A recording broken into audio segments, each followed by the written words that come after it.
Every movie and TV show, whether you've noticed it or not, has a planned out color palette that is there to support the story, by emphasizing a character trait, specific details, or show an arc in the movie.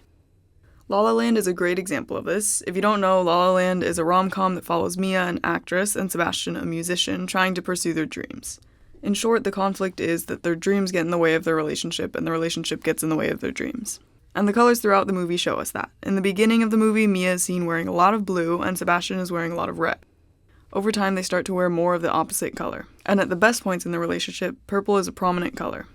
In this movie, blue represents the characters' current stable realities, while red represents the risks and challenges involved in pursuing their dreams. Many people work together to create this color scheme in movies. The director, costume designers, set designers, cinematographer, and the colorist. While they all play a big role in the color, I'm going to focus on the colorist and what they do. The colorist is a person who makes sure the colors in the film support the themes, emotions, and messages in the film. In pre-production, the colorist makes a color script where they show what colors appear when, and how they change throughout the film. In post-production, the colorist edits the footage to look as realistic as possible and emphasizes certain elements. Here's how you can do some of these things for your own films. To start, I went on Shot Deck and found shots from various movies that I liked the looks of, and I grouped them together to serve as inspiration for 3 scenes that I was going to shoot. When you film something on your camera or your phone, there's an automatic color correction happening in the camera, so the footage you get is different from what the camera sensor is capturing. This is called Rec. 709. Log footage is different. It doesn't have the automatic color correction applied to it, so you have a lot more flexibility in editing. When you shoot log footage, it looks flat or washed out before you edit it. The other format, HDR, High Dynamic Range, basically means that the highlights are brighter and the shadows are darker. It also makes a more detailed and vibrant image, as opposed to SDR, Standard Dynamic Range. So after learning all that stuff, I shot my scenes.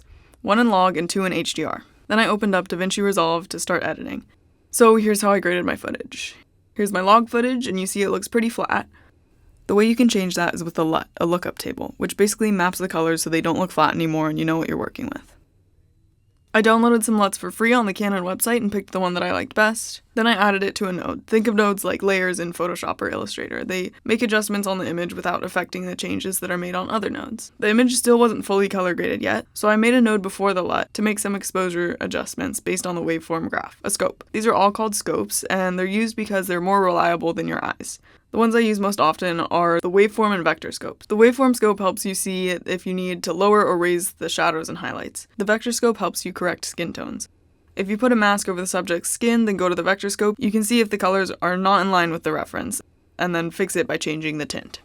On the same note, I made the highlights slightly orange and the shadows slightly green as a stylistic choice. On another note, I gave the highlights glow effect to make the footage look more dreamy. For the HDR footage, I changed the color science to color managed and changed the color processing mode to HDR. Then I color graded it as usual.